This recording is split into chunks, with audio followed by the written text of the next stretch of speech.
Also, you have like 45 seconds before Miley comes on, so. Get right into it.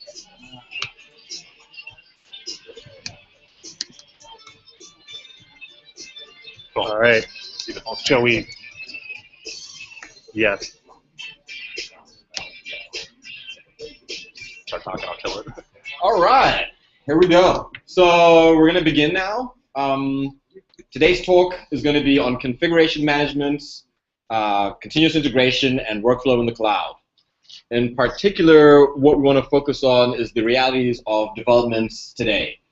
If you want the best developers, whether you're developing a product or you're a development shop, then you're going to find that the developers you need aren't in your backyard. You need to start looking globally and maybe outside of your backyard. But certain problems start to arise, such as how are you going to coordinate with them? How are you going to communicate with them? Security, scalability, and also refining your process to reduce regressions and general problems with deployments and quality. Before we go too much further, we're going to start off with some introductions. My name is Tamani Tunduani. I'm a support manager at Pantheon. After me, we'll be hearing from Ben Sheldon. He's an applications engineer and the lead developer of the dashboard team at Pantheon. And then we're going to have Will Milton come by and give us a talk about how they're doing CI at Promit and how they changed their old development process and switched to a new one and how that's going for them. To begin, we're going to outline the agenda. We only have 45 minutes for this. So we're going to start off with some terminology, and then we're going to hear from Ben about how exactly it is that we do CI at Pantheon. After that, Will is going to go into more detail about Promise implementation and testing strategy, as well as some simple tips on how to get started. And finally, we're going to open up the floor to questions and answers, so that by the end of this, you're deploying much like this enthusiastic baby at the end over here. So first, I often find that continuous integration is a theme or process that has been thrown around, and the word is, well, pretty misunderstood. And we have a very basic outline of what it is, and this is actually from one of the continuous integration books. The ideas come from the developer, and whether you're a development shop, again, or developing a product, most of the action that we're concerned about occurs in that IT and queue to production. That is what is called your build pipeline. Once you have your ideas ready to ship to the business owner or person reviewing it, whether it's a project manager or anyone else, they can review it, give it a thumbs up, and push this out to the end user. Fairly simple. What could go wrong? Well, pretty much everything. So we'll start off with defining a few terms. We're going to look at three specifically. The first one is going to be continuous integration. Continuous integration is the practice in software engineering of merging all the developer working copies into a shared mainline or trunk several times a day. It actually consists of 9 principles, but we aren't going to cover all of them today. And Ben and Will cover a lot more of the technical implementation details. Before that, we're really focused on are going to be automation, self-testing, making sure that your tests occur on a clone of production. Every commit should also be built on an integration machine. So if you guys are pushing something and it's ready to go to production, then it must go through some sort of integration test somewhere. There are a number of places you can do this, and we'll look at a few examples. It should also be easy for anyone to see the progress. There are many tools and to allow people to get visibility. So at Pantheon, Zach is the CEO, but if he logged into HipChat, he could see everything that is being deployed, everything that is going to be a future feature, and everything that we're currently working on at the moment. Visibility for all stakeholders is extremely important. Now, the two components of continuous delivery. First, for continuous integration. The first is continuous delivery, and it's a series of practices designed to ensure that code can be rapidly and safely be deployed to production. Delivering every change and making sure that you don't take down the production site, making sure that there's no regressions, making sure that the business objectives are also being met in line with your engineering objectives is key. If we take a look over there where it says key pattern, it's actually the entire build pipeline and that middle portion that we were talking about and looking at in that initial graphic.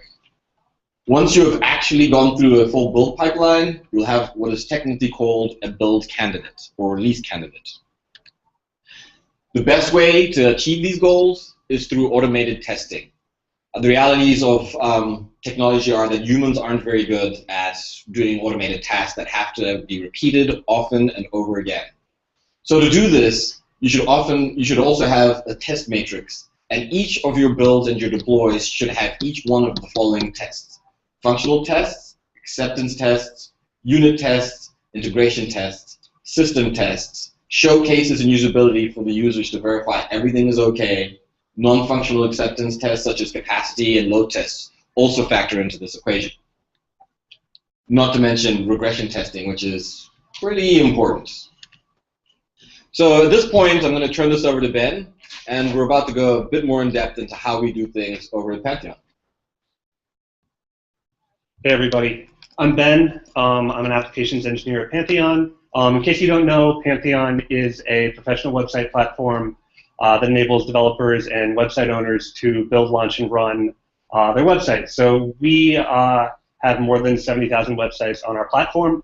So I wanted to talk about sort of the processes that we put in place that enable us to manage that size and scale. So this is really just a huge list to try to overwhelm you with the number of systems, number of databases, the number of programming languages and services that we at Pantheon deal internally with in order to make the external process of our customers, their websites, it feel like a dream. So it is an incredibly complex product internally. We also have a complex engineering team. We have people working within our office. We have an overnight ops team. We have several people worldwide who are all working on the platform. And within our processes, everybody commits, everybody makes changes, everybody deploys, and everybody deploys all the time. We average 12.6 deploys per day that Pantheon engineers are pushing changes out to the platform. Just an example, Heartbleed, that was maybe 6 months ago, was a huge security exploit. We were able to basically put a fix in place and roll it out to all the 70,000 websites within, I think, less than 8 hours. So this is sort of talking about how we manage this type of complexity with a high degree of confidence that we can make those very fast changes to our platform.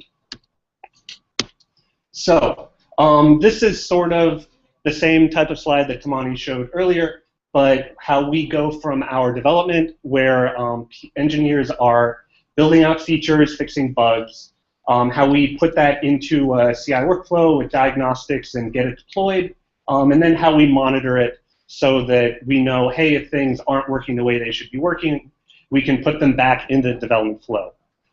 So first off, development. How do we do development at Pantheon? We have this tool called a OneBox. It is the entire distributed Pantheon platform that has been boiled down onto a single server that every developer has one of these OneBoxes. So the reason that we do this is because we want to make sure that all of our developers are developing on the exact same platform that any other developer is going to be developing on, as well as that the development that they're doing is as close as possible, the development environment is as close as possible to the production environment. We really don't want to hear, oh, it worked on my laptop, and just having people sort of willy-nilly pushing. So at Pantheon, we have this tool called our OneBox. This is just the process list that's running about 60 different services. So all engineers have one, and they're doing this. The way we're able to enable this is we rely a lot on Chef, which is configuration management. So this makes sure that all of these OneBoxes are configured exactly the same. We rely a lot on Fab and Rake scripting, which is just a way to capture sort of common actions, common deploy steps, common steps that are maybe moving data around. Because we really want to make sure that engineers aren't just copying some scripts of code from a wiki somewhere, because who knows how that's being updated. This way we can capture all these processes in code, in version control, monitor their changes, make sure that it's working, and really have confidence that sort of everybody is working with the same tools in the same environment. So this is our deploy step. It's a little washed out. So once somebody's actually developed a feature on their OneBox, they make a commit and they push it up to GitHub. We use GitHub as our sort of central library of repositories for Pantheon. So when they push it up to GitHub, we open up a pull review. We make sure that at least one other engineer reviews that. So engineers' time is incredibly valuable. So we want to make sure that engineers are doing high-level code reviews, that they're looking at, are you introducing sort of like big technical debt? Are you sort of making architectural changes that you shouldn't be? Because there's a lot of things that are, you know, a waste of time for an engineer to be like, oh, I'm checking to see, oh, you're missing a semicolon at the end of that. So the way that we make sure that our engineers' times in these code reviews is used effectively, we use CI. We use Circle CI. And so every time we push, Circle CI automatically pulls that code and it runs automated unit tests. It runs linter, which is sort of checking to make sure, hey, you use the right kind of quotes. We also have some custom linting that will warn if somebody has a to-do in the code. Or we have a list of deprecated functions so that if somebody is using a deprecated function, we'll warn on that as well. These are all things that we can automate the processes so that we can have confidence that, you know, if an engineer is having an off day and they miss something, we aren't going to push something into production that we don't want to push. We also have all of this scripted into HipChat, which means that everybody can see exactly what Tamani mentioned. Everybody can see what's happening. Everybody sort of has an overview of these are all the things that are going on. And lastly, once we've gotten a review, all of the tests pass, all the linting passes, everything is green, we can deploy it.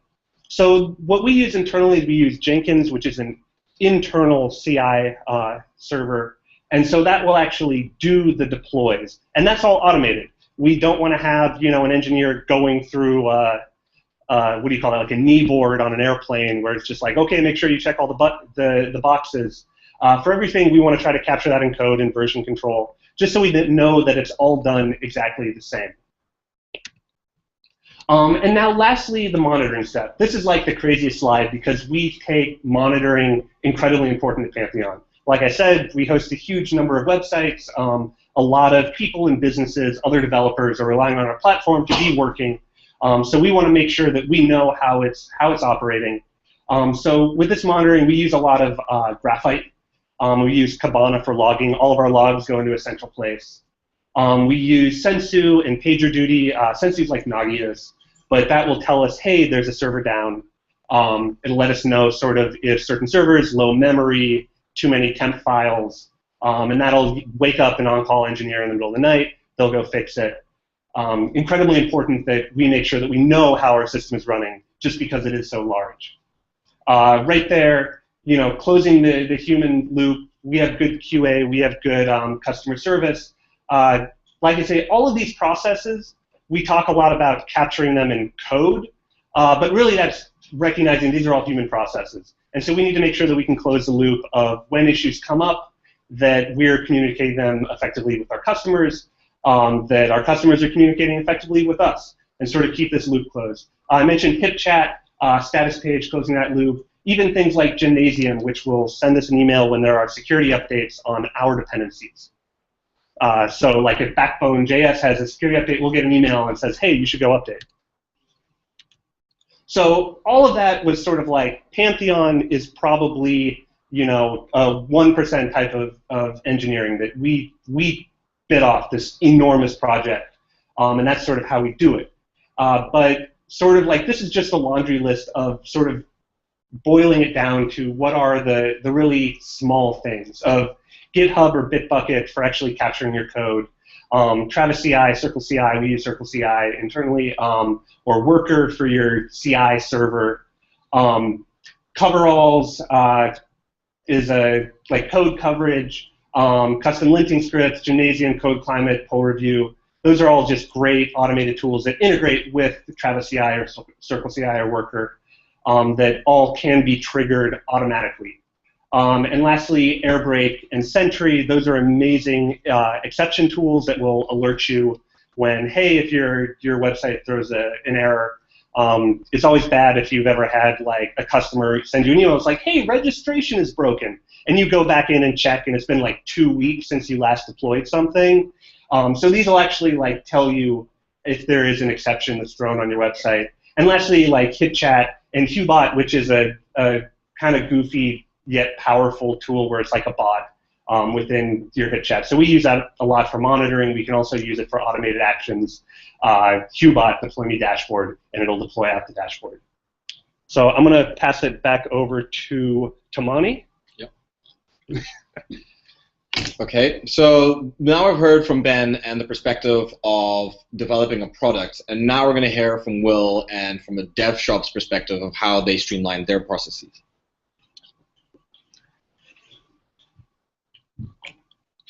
That wasn't supposed to be that funny, but okay. So yes. So I'm Will, and I work at Promet. We are a dev shop. We do Drupal. If you're here, you probably are a lot like us.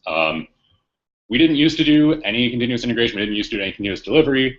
We are doing more, and so we may be able to help you do the same thing because we can show you what we did. You can find me online at those URLs. So because of time, I'm going to have some assumptions about what you're doing already, or at least I'm not going to talk about how to do them. You're using features. You have some sort of strategy for exporting configuration that the client is not supposed to touch, that you guys are maintaining for them. You're exporting that to disk so it's not in the database so you can actually push it to another site. You're using VCS for these things that are on disk that matter a lot. VCS like Git or SVN, whatever your preference is. And you're not then breaking down the rigor and going, oh yeah, sure, let's just change something in production. That's where the bug is. So if you're already comfortable with this, we can talk about what we did next. So in order to start doing continuous integration, continuous delivery, the way that we did it, and empirically you could do it as well, it's not necessarily prescription, it's a description, is you have a one-step build first, then you work on dev prod parity, then you work on testing, and then you can work on sharing all of this tooling. So what do I mean by one-step build? I mean going from source code to running in one step. So this means that someone coming onto the project doesn't need to have a conversation. You don't need like an oral tradition in a project griot to explain, oh yeah, you needed to change that view. Okay, here's the step-by-step to start making relevant changes. Instead, this is packaged right in the repo. You can't not get it right. You look at the README and it says, run this script. You run it. You're ready to make changes that are relevant. You can't possibly make changes to a feature without all the proper modules enabled. If you have like an oral tradition about enabling those instead of like automating that, you're not going to get it right. You're going to have features changes that are incorrect. So think of it as like versioning the runtime state. Again, you don't want the whole it works on my machine, why doesn't it work on yours kind of question. And additionally, you want to be able to just check any revision. Check the runtime state of the application at any given revision. So you might say, well, okay, so where's the value in this? How do I start helping everyone? Well, automate what you already do. There's a tendency to like Google build scripts or Google a one-step build, and people say, oh yeah, here's this thing that like generates documentation. It runs Selenium. It will, download all this shit. And don't automate what you don't do. Don't look at this as like an excuse to fill up the kitchen sink with a whole bunch of toys. Automate what you already do. That's where the value is. So this may sound tough, but it's actually not. It's incredibly easy. If you've ever run Drush, these should look kind of familiar. This is Bash. It's not sexy. It's not Rake. It's not Fab. It's just running tasks. But Bash is really good at that. So all this does is it says what it's doing, then it does it, right? It disables some modules, it uninstalls them, it enables modules from a list of modules that you want enabled all the time. It clears cache because you have to do that with Drupal. You revert features, you run your updates, you set the theme, clear cache again, and you should be ready to work. This is this revision ready to go. So your workflow is basically like this: build, hack, build, check. So you do the build, right, to get the application running. Now you can make your changes. You make your changes to affect the behavior that the client wants to see in production someday. Run the build again, because that's what the downstream resources have to do. That's what you have to do in production to affect your changes against that database that you're not making manual changes to.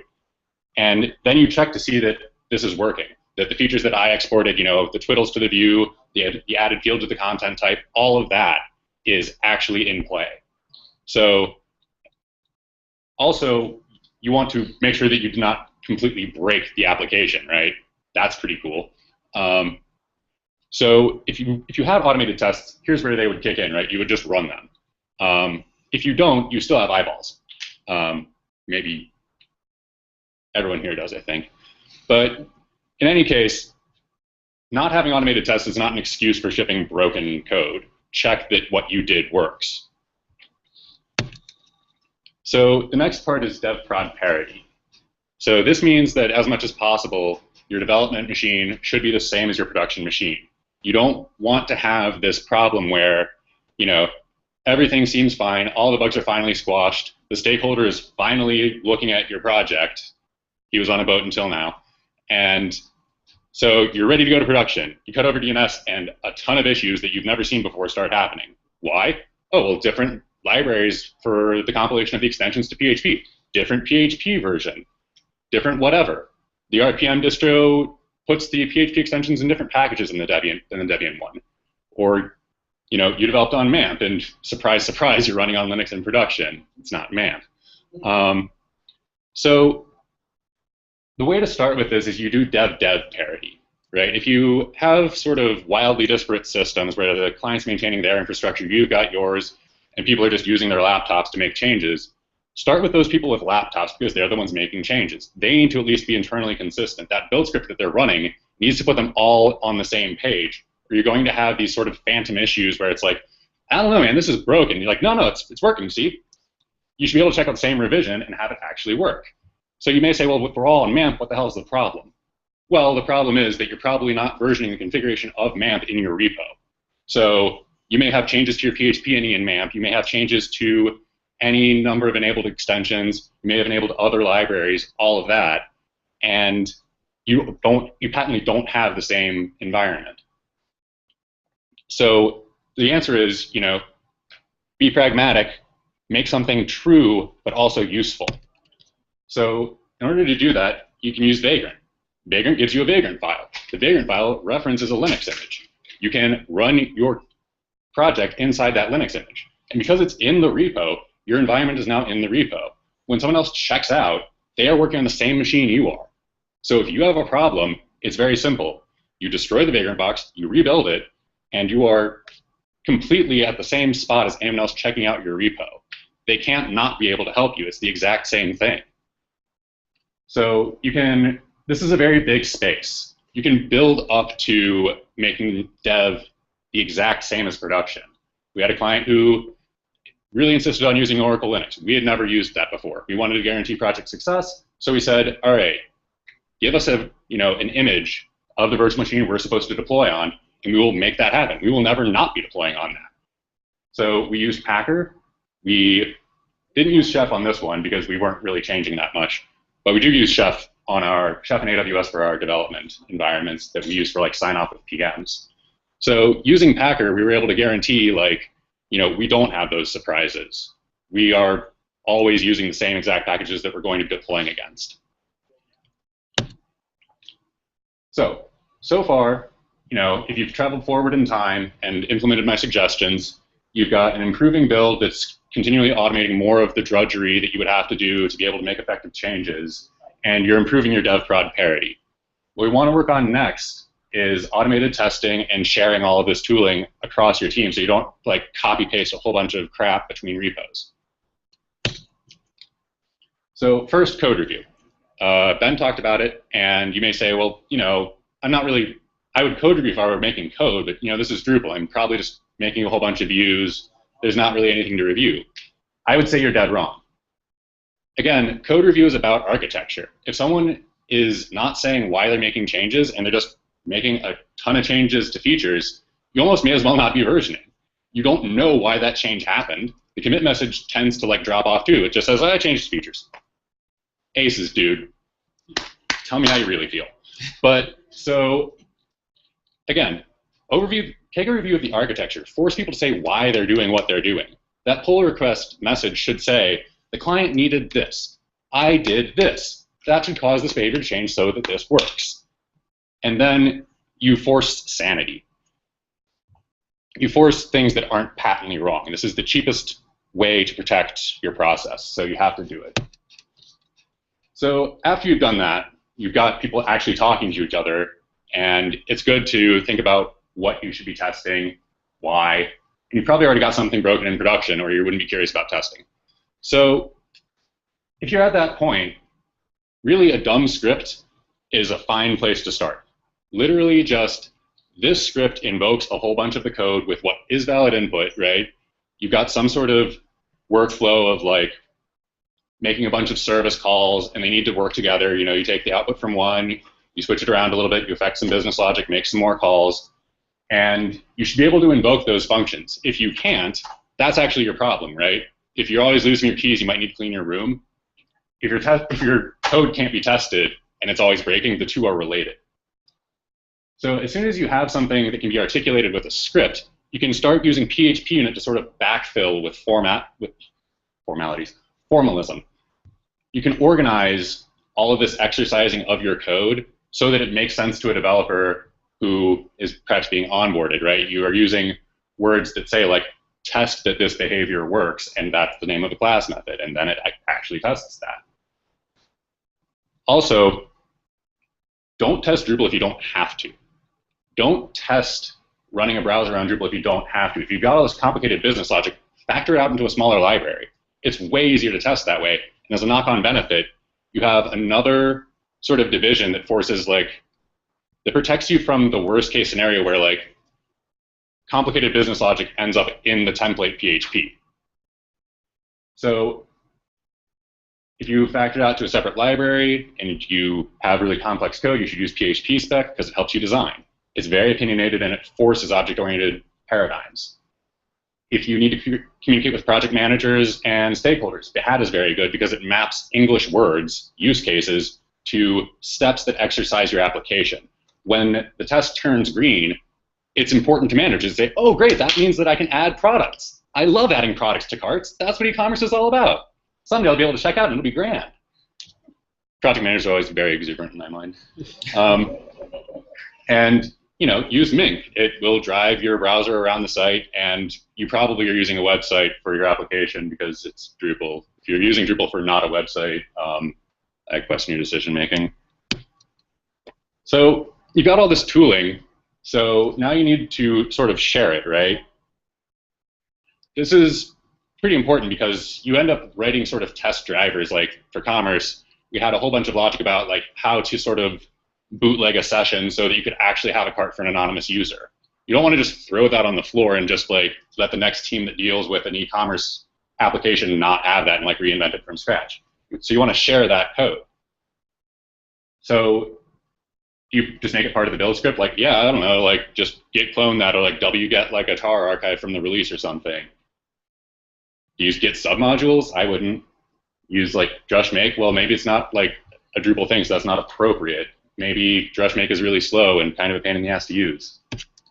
So my solution is to use Composer. Composer is like Bundler or NPM for PHP if you're familiar with, respectively, I said Bundler first, right? Yeah, so Ruby and Node. So what this does is it lets you version dependencies with constraints that are very expressive. So you can say what you mean. Like, small changes to this library are fine. I will take the latest within reason, or whatever is fine, or just exactly this version. So this is handy for those libraries you factored out into their own repos. You get to just say, oh yeah, I know for a fact that like, you know, I talked to the guy. He said that the 1.x release will always do what I asked it to do. So I will say 1.x is what I want. He makes a bug fix. I say Composer update. Aces. So then you can go a little bit further and you say, well, you know, I don't want to like I don't want to reference every single Git repository for like my plethora of shared code because you've done so well at factoring out libraries and reusing and making money, right? So you can host your own Composer repository with Status or Packagist. And it'd be nice if this worked with Drupal, and it does, because I made a Composer repository out of Drupal.org.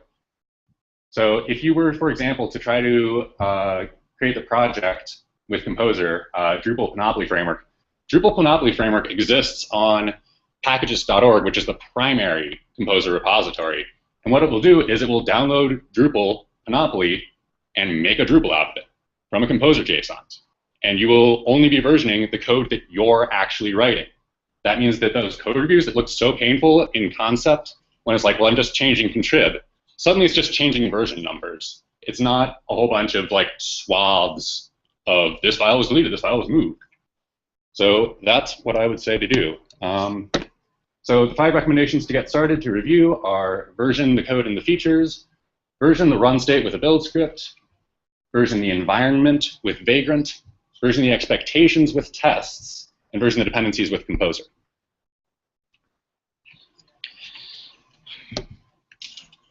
And it's time for questions. All right. What do you do about the increasing complexity of your testing? Do you apply same principles here? So one question for you is, do you have a particular person you're directing it to, or just a general? Sure. So yes, but obviously you have to be pragmatic, right? It's not the code you're actually trying to share with the client. This is an argument you'll have with some kinds of micromanagers who are resistant to even doing the tooling in the first place. And you will always have to make a value-add proposition of, I am spending this much time already dealing with the fact that we are not doing this correctly, right? And it's a judgment call, and it always will be. It's the same as, it isn't, in fact, the same as refactoring the code you are shipping to the client in that respect, right? Like, can't you just fix it? Well, no, I can't. It's confusing to read. That's why I want to refactor it, right? I'm changing a whole bunch of shit, and it doesn't make any sense anymore. So I guess I talked myself into it. It's the same, and I would treat it exactly the same. Does that make sense? Or is that a dumb answer? How do you deal with the database things, right? So, fraud is like 3 months out or whatever.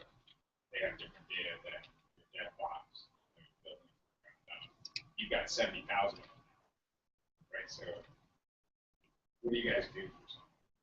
So the question was, how do you deal with content in the database that is different across the span of or fleets that you're managing? At Pantheon, we don't actually take the state. So from a product perspective, we don't actually factor in that state per se. That's more on the Drupal side. And essentially, it is the data should be separated from your configuration, and your data can have different states. But if your configuration is something that you can put into code and move from one place to another, even though someone's commerce IDs for their purchases are different from on dev than they are in test or in production, the functional code that executes and processes the transaction should be the same. So that's the big discussion of separating your content and your configuration to allow you to get that flexibility. Right now in Drupal, your configuration is in your database, and so that's more of a problem in terms of, now that's a problem. So hopefully in D8, the separation will allow us to have code, the configuration in code, and that way, again, when you have 20 or 30 developers and they're sharing the code, it doesn't break on each deployment. I can elaborate on that. So if the question is literally just like, there are things in the production database that I do not version as such, and production is what is behaving differently, so without that database, I cannot model the problem in production. Is that what we're getting at? Yeah. Right. So there's a couple ways to do that. Mostly, you'll either be backporting the database and making a practical decision about like how much personally identifiable information is in it, and where is this database really going, and who actually needs access to this baseline. And that will be different project by project. The other thing to do, which demonstrates a bit more command of what you're actually doing and fixing, is to avoid rebaselining and instead add more fixtures to the build. So if you can model the problem of the related content by looking at production, say, oh, well, shit, it's because this field has ended up with this value and our logic is just incorrect here. This just needs to be different, right? Then you'll be able to actually add a test that is succinct, and you won't have the whole database rebaselining problem. You'll say, all right, test, like, make me a node that references a product, make me another node, make me a taxonomy term, and this should be in the view. Okay, it's not. Let's fix that. Anybody?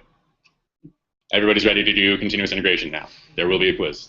All right, sure. Have you guys ever used Docker? Yes. Yeah.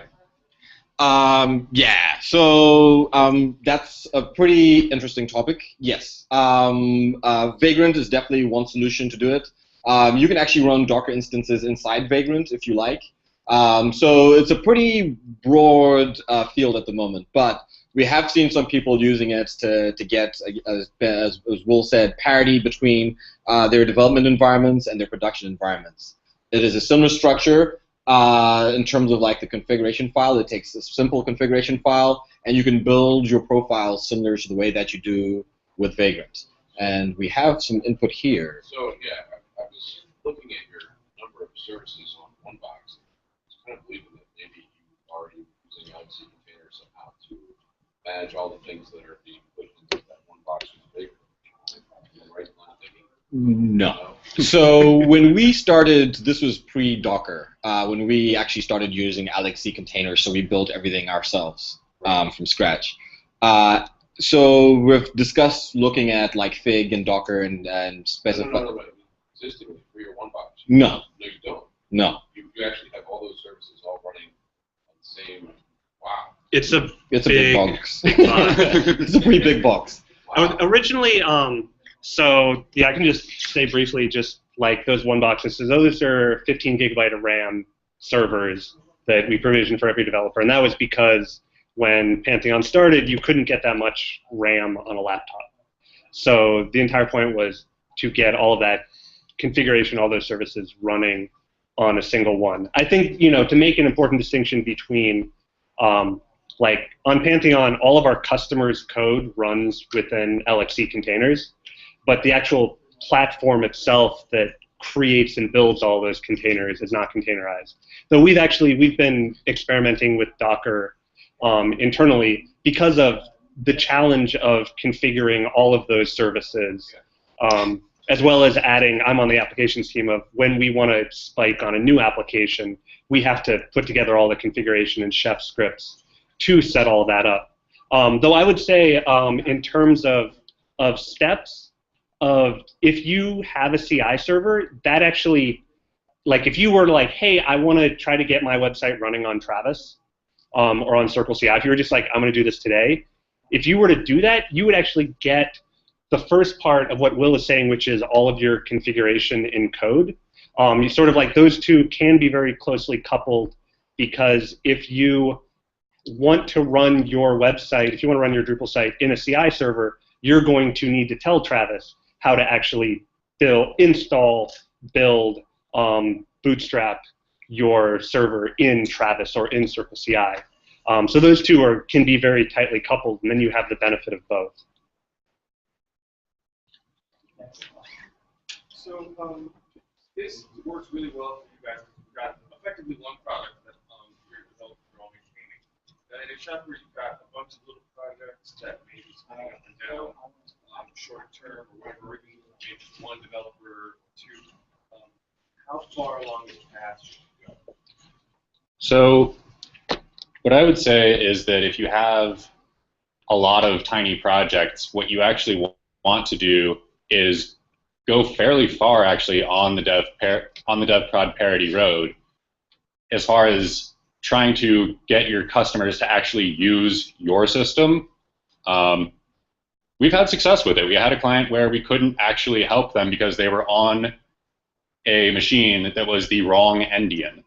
Like, it actually mattered. It mattered because of the geofield module or something, and like the way that it packs the data, it matters whether the processor is their little endian.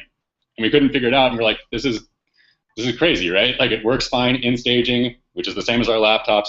What's the deal? You're running Linux. And so they moved off. They were like, oh, wait, you can't help us if we don't do this? Fine, we'll just have you manage our infrastructure. So yeah, I guess what I would say is that infrastructure is the part that you can get a lot of value add and reuse out of. So I would say go very far down that road if you can, because you're not going to get reuse out of, you know, a photo gallery view. you're going to get reuse out of making sure that your infrastructure is coherent and cohesive. No, you can go Go first. ahead. And then up there. No, hold on. Yeah, you can go ahead. My question is, so Pantheon is not just here for Drupal side, can accommodate different technologies, like WordPress, for example. So how will the process go, for example, like WordPress side or? Pantheon, our two supported systems are Drupal and WordPress.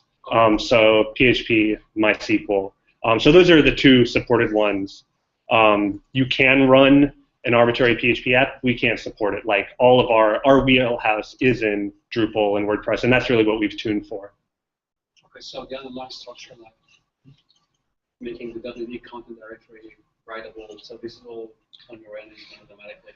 Yeah, so that goes back to, we essentially built, there are two containers types. So one type is WordPress, another container type is Drupal. And so when you spin up your WordPress site, all we say is give you container type WordPress, and then that one will have your WP config content and all that other stuff shipped with it, Nginx rules and so forth. And settings for each database, for each, is it in Git or is it PHP and config?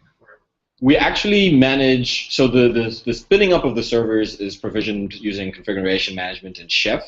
And we keep some templates in the template directory that are basically provisioned or pre-provisioned them. So your WP config or your settings.php will have that boilerplate for you to get started with. But that lives in Git, in a version control repository, and we use GitHub. And so that's where we get that template from. Yeah, I was going to say that for a small project, automating everything also helps document it for later on for, once you go into a maintenance. So it's more than just what you're doing now. It's also for the future.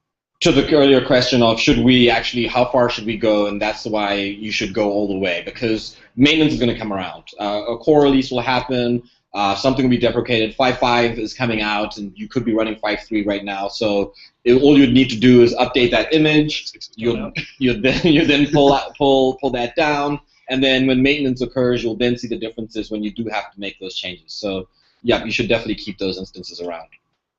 And you can, if you're using Docker and there are public repositories, registries that you can use, Docker has their own. If you're using Composer packages, you can host your own private repositories as well. So you don't have to maintain all of these things in-house.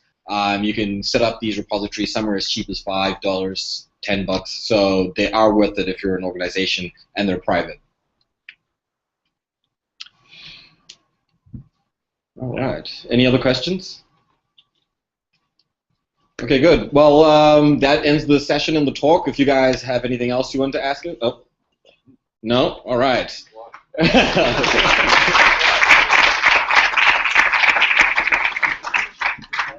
Thank you very much. I think you have to. Yeah, In all environments? We don't enable it in those contexts. We do enable page caching if it's the same, right? Like, so we expect you to actually use the page caching. So, for example, if you're using